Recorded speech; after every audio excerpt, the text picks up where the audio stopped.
Hey guys, welcome back to the channel. Today we're talking about something real, something that's keeping millions of people broke without even realizing it.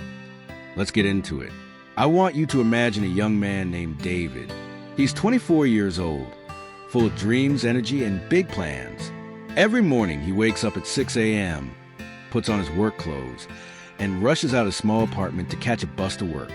He's the kind of person who always says, "One day, I'll make it. I'll be rich." But year after year, David's life stays the same. His salary barely covers his bills. His bank account balance never grows, and somehow he always ends up broke before the month ends. Now here's the crazy part.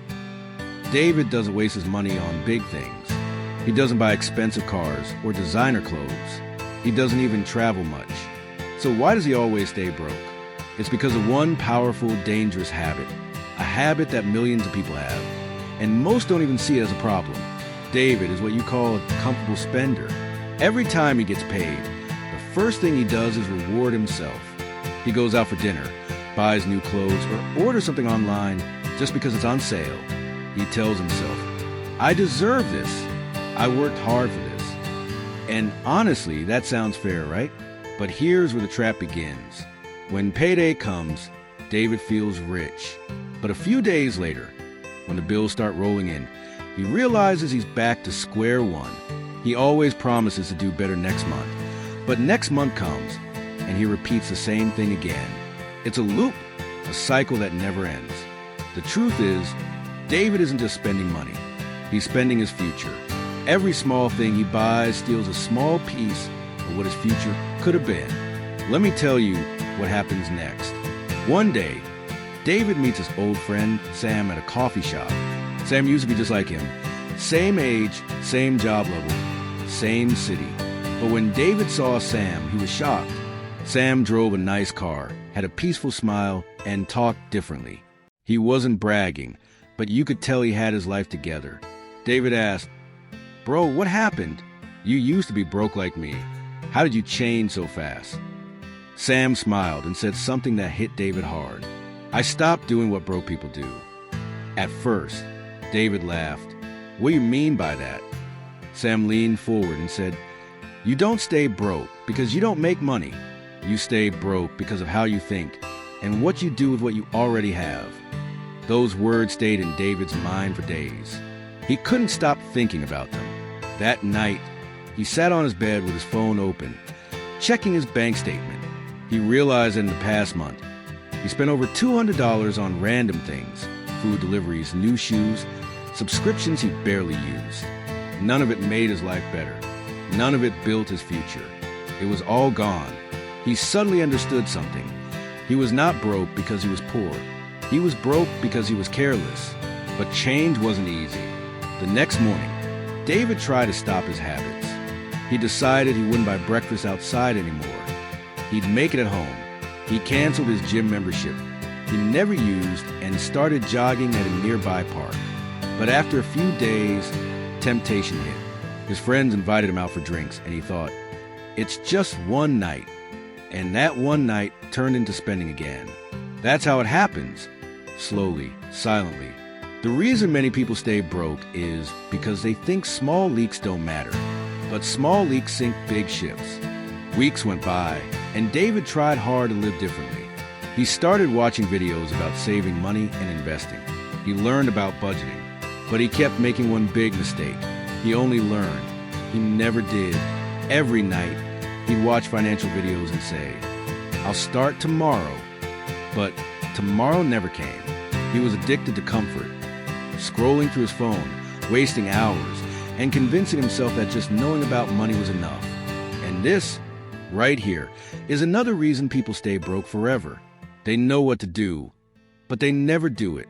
They mistake information for transformation. Months passed. One day, David's company announced layoffs.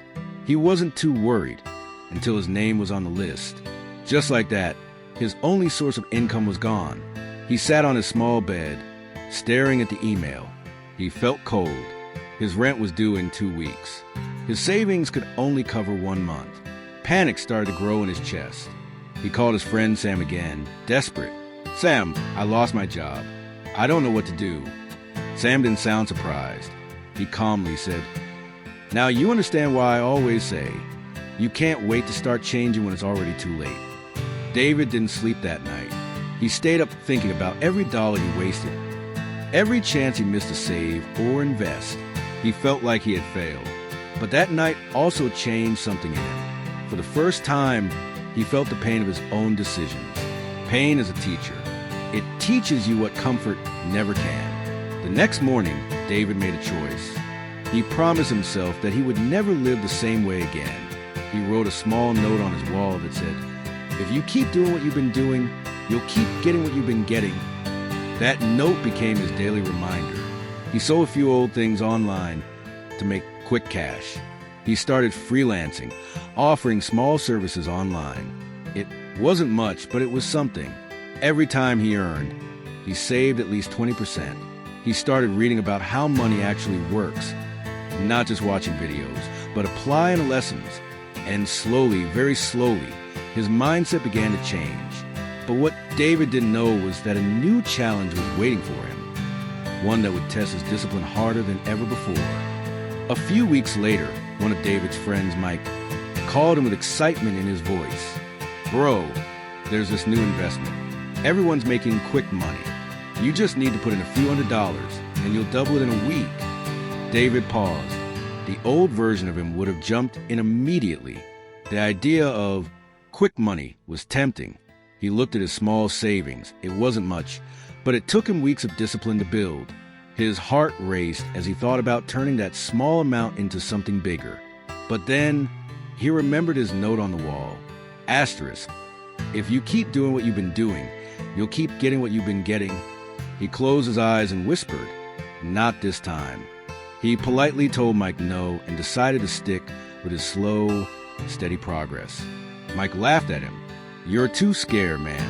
You'll stay broke playing it safe." That night, David felt a little doubt. Maybe Mike was right.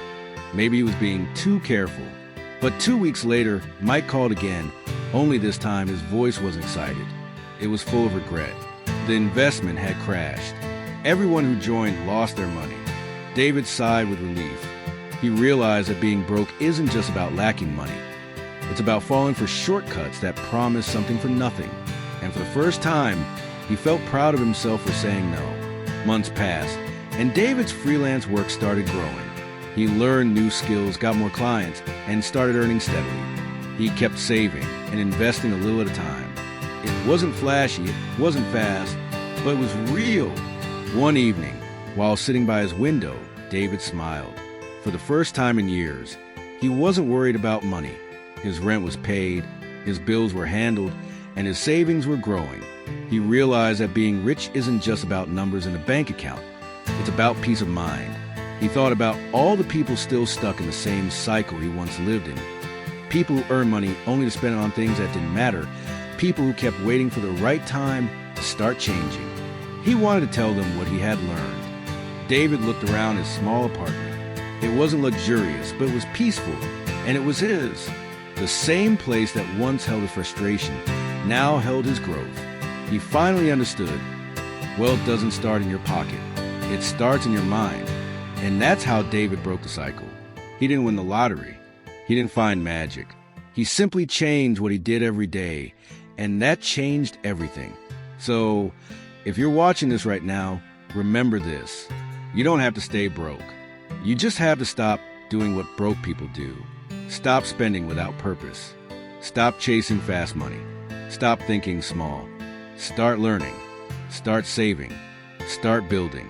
Because your future depends on what you do with what you have today. And if David could turn his life around starting with nothing but a decision, then you can too. Thanks for watching, my friend. If this story inspired you or made you think differently about money, hit that like button and share it with someone who needs to hear it. Don't forget to subscribe for more life-changing stories and lessons that'll help you grow financially and mentally. Remember, wealth starts in your mindset. Stay focused, stay humble, and keep building your future.